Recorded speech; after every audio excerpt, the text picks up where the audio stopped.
and pick a good amount.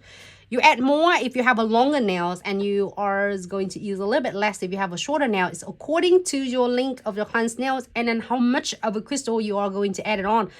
Now, if you are doing a lot of 3D crystal clutters, you know, crystals or pointed back crystal, which is like 3D, and you can using extra thick condensed glue gels.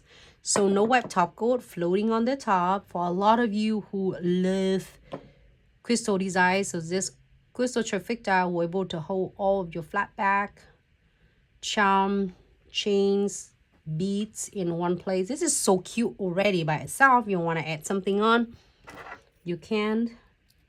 Like I have the little cute diamond here. I know that's gonna be big. It looks big, but I don't care. Hey, you can do smaller. It doesn't have to be this. And then just add a couple of this on. I just want to go randomly.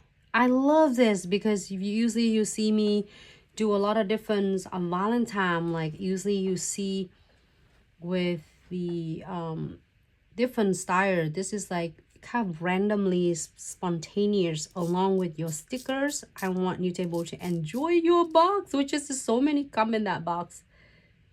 And looks super cute. You can add more, less. Oh, I didn't realize it had a label with love in here. It's so cool. Okay. Looks good. It looks so gorgeous in person. This is perfect for like engagements, like